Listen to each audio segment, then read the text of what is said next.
Hello again. Thank you for joining us. We are reading from the Complete Jewish Bible, which is a translation of the Hebrew Bible. Deuteronomy chapter 6, verses 4 through 9, Shema.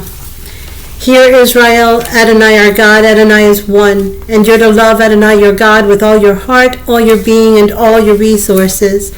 These words which I am ordering you today are to be on your heart, and you're to teach them carefully to your children. You're to talk about them when you sit at home, when you're traveling on the road, when you lie down, and when you get up. Tie them on your hand as a sign. Put them at the front of a headband around your forehead, and write them on the doorframes of your house and on your gates. So we're on Exodus chapter 14. Matthew chapter 6, verses 9 through 14, the Lord's Prayer. Our Father in heaven, may your name be kept holy. May your kingdom come. Your will be done on earth as in heaven. Give us the food we need today. Forgive us what we have done wrong, as we too have forgiven those who have wronged us. And do not lead us into hard testing, but keep us safe from the evil one. For kingship, power, and glory are yours forever. Now we are on Exodus chapter 14. Adonai said to Moshe, tell the people of Israel to turn around and set up camp in front of Pi Hakerot, between Migdal and the sea, in front of Baal Zephon. Camp opposite it by the sea. Then Pharaoh will say that the people of Israel are wandering aimlessly in the countryside. The desert has closed in on them. I will make Pharaoh so hard-hearted that he will pursue them. Thus I will win glory for myself at the expense of Pharaoh and all his army. And the Egyptians will realize at last that I am Adonai. The people did as he ordered. When the king of Egypt was told that the people had fled, Pharaoh and his servants had a change of heart toward the people. They said, what have we done, letting Israel stop being our slaves? So he prepared his chariots and took his people with him. He took 60 first-quality chariots as well as all the other chariots in Egypt, along with their commanders. Adonai made Pharaoh hard-hearted, and he pursued the people of Israel as they left boldly.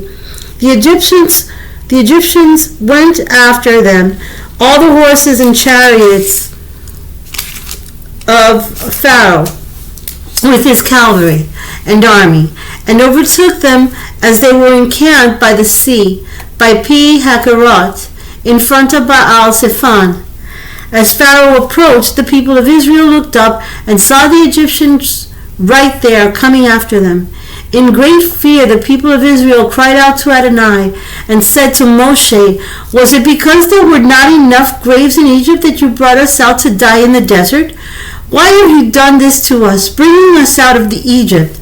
Did we not tell you in Egypt to let us alone?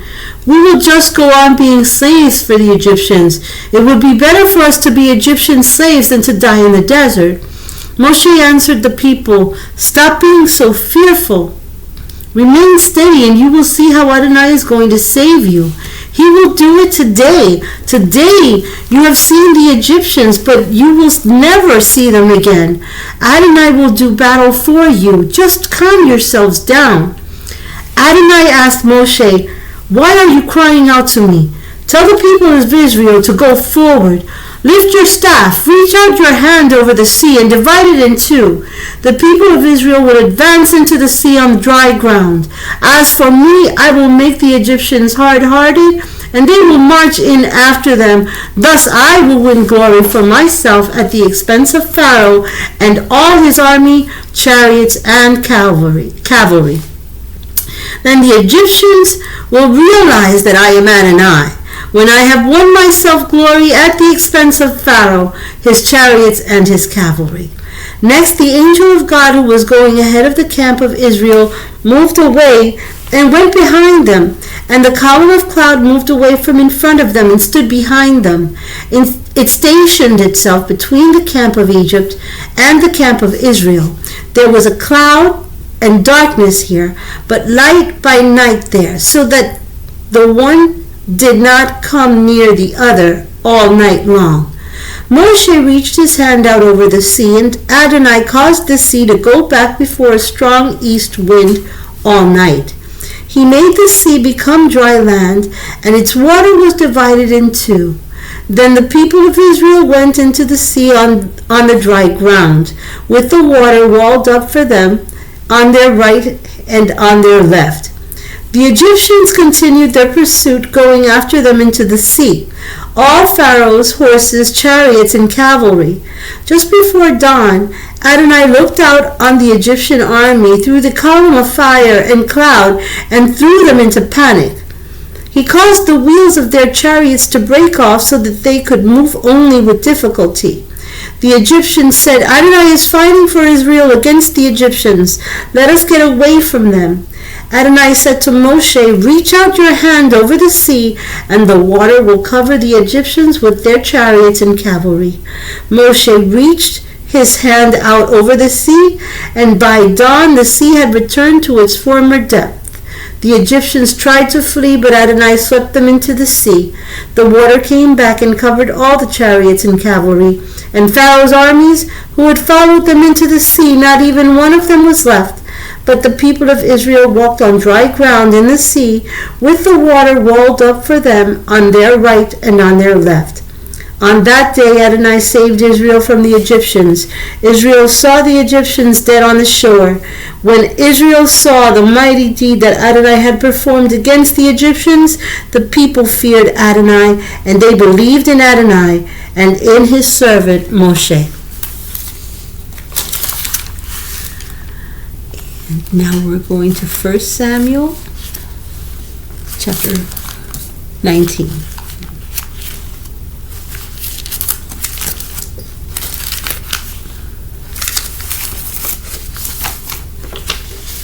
First Samuel chapter 19. Shaul told Jonathan his son and all his servants that they should have David killed. But because Jonathan was very fond of David, he told him, "My father, Shaul is out to have you killed. Therefore you must be very cautious tomorrow morning. Find a well-concealed place to hide. I will go out and stand next to my father in the countryside where you are hiding. I will talk with my father about you, and if I learn anything, I will tell you."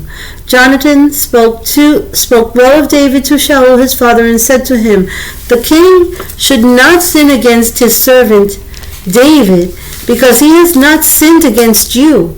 On the contrary, his work for you has been good, very good indeed. He put his life in his hands to attack the Philistine, and Adonai accomplished a great victory for all of Israel. You yourself saw it, and you were happy about it as well. So why do you want to sin against innocent blood by killing David without any reason?" Shaul heeded Jonathan's advice and swore, "As Adonai lives, he will not be put to death." As Adonai lives, he will not be put to death. Jonathan called David and told him all these things. Then Jonathan brought David to Shaul to be in attendance on the king as before. War broke out again, and David went and fought the Philistine. He defeated them with a great slaughter, and they fled before him. Then an evil spirit from Adonai came upon Shaul as he sat in his house with his spear in his hand.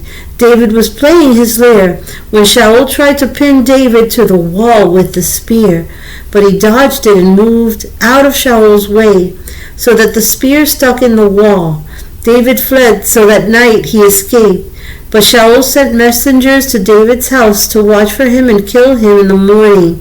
Michal, David's wife, told him, "If you do not save your life tonight, tomorrow you will be dead."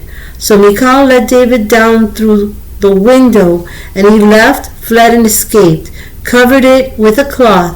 When Shaul sent messengers to capture David, he said, "He's ill." Shaul sent the messengers to see David with the order, "Bring him up to me, bed and all, so that I can kill him." But when the messengers entered, there before them was the household idol in the bed, with the goat's hair quilt at his head. Shaul asked Michal, "Why did you deceive me this way and let my enemy go and escape?" Michal answered Shaul, "He threatened me, 'Let me go, or I'll kill you.'" David fled and escaped, then came to Shemuel in Ramah. and told him everything Shaul had done to him. So he and Shemuel went and stayed in the prophet's dormitory. The news reached Shaul that David had been seen at the prophet's dormitory in Ramah. Shaul sent messengers to capture David, but when they saw the group of prophets prophesying with Shemuel standing and leading them, the Spirit of God fell on Shaul's messengers, and they too began prophesying.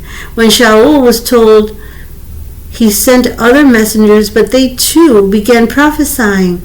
When Shaul was told, he sent other messengers, but they too began prophesying. Shaul sent messengers a third time, and they also prophesied. Then he himself went to Ramah. When he arrived at the big cistern in Seku, he asked, "Where are Shemuel and David?" Someone answered, "They're at the prophet's dormitory in Ramah." While on his way to the prophet's dormitory in Ramah, the Spirit of God fell on him too, and he went on prophesying until he arrived at the prophet's dormitory in Ramah.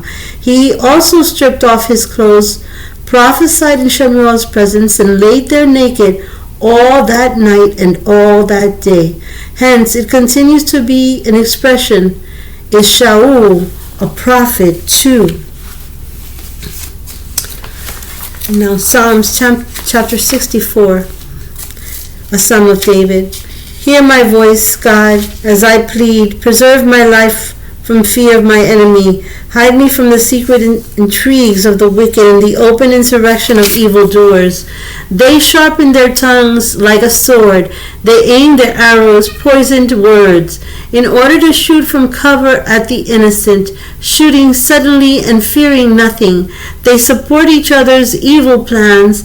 They talk of hiding snares and ask who would see them. They search for ways to commit crimes, bringing their diligent search to completion, when each of them has thought it through in the depths of his heart. Suddenly God shoots them down with an arrow, leaving them with wounds. Their own tongues make them stumble. All who see them shake their heads. Everyone is awestruck. They acknowledge that it is God at work. They understand what he has done. The righteous will rejoice in Adonai. They will take refuge in him, and all the upright in heart will exult. And Luke chapter 20. One day as Joshua was teaching the people at the temple, making known the good news, the head Kohanim and the Torah teachers, along with the elders, came up to him and said, "Tell us, what smikah do you have that authorizes you to do these things? Who gave you this smikah?" He answered, "I too will ask you a question. Tell me, the immersion of Jochanan, was it from heaven or from a human source?" They discussed it among themselves, saying, "If they say from heaven, he will say, then why did you not believe him? But if we say from a human source, all the people will stone us, because they're convinced that Jochanan was a prophet." So they answered, "We don't know where it came from." Joshua said to them, "Then I won't tell you by what smikah I do these things." Next, Joshua told the people this parable. A man planted a vineyard, rented it to tenant farmers, and went away for a long time. When the time came, he sent a servant to the tenants to receive his share of the crop from the vineyard, but the tenants beat him up and sent him away empty-handed. He sent another servant. They beat him too, insulted him, and sent him away empty-handed. He sent yet a third. This one they wounded and threw out. Then the owner of the vineyard said, "What am I to do? I will send my son, whom I love. Maybe they will respect him." But when the tenants saw him, they discussed it among themselves and said, "This is the heir. Let us kill him, so that the inheritance will be ours." And they threw him out of the vineyard and killed him. Now what will the owner of the vineyard do to them? He will come and put an end to those tenants and give the vineyard to others. When the people heard of this, they said, "Heaven forbid." But Joshua looked searchingly at them and said, "Then what is this which is written in the Torah, in the Tanakh? The very rock which the builders rejected, has become the cornerstone. Whoever falls on that stone will be broken in pieces, but if it falls on him, he will be crushed to powder. The Torah teachers and the head Kohanim would have seized him at that very moment, because they knew that he had aimed this parable at them, but they were afraid of the people. So they kept a close watch on the situation. They sent spies who hypocritically represented themselves as righteous, so that they might seize hold of something Joshua said, as an excuse to hand him over to the jurisdiction and authority of the governor. They put to him this she'elah: Rabbi, we know that you speak and teach straightforwardly, showing no partiality, but really teaching what God's way is. Does Torah permit us to pay taxes to the Roman emperor or not? But he, spotting the craftiness, said to them, Show me a denarius. Whose name and picture does it have? The emperor's, they replied. Then he said to them, Give the emperor what belongs to the emperor, and give God what belongs to God. They were unable to trap him by anything he said publicly. Indeed, amazed at his answer, they fell silent. Some Tzukim, who say there is no resurrection, came to Joshua and put to him a she'elah. Rabbi, Moshe wrote for us that if a man dies leaving a wife but no children, his brother must take the wife and have children to preserve the man's family line. Now there were 7 brothers. The first took a wife and died childless. Then the second and third took her, and likewise all 7. But they all died without leaving children. Lastly, the woman also died. In the resurrection, which one's wife will she be? For all 7 were married to her. Joshua said to them, In this age men and women marry, but those judged worthy of the age to come and of the resurrection from the dead do not get married, because they can no longer die. Being children of the resurrection, they are like angels. Indeed, they are children of God. But even Moshe showed that the dead are raised, for in the passage about the bush, he calls Adonai the God of Abraham, the God of Isaac, and the God of Jacob. Now he is not God of the dead, but of the living. To him all are alive.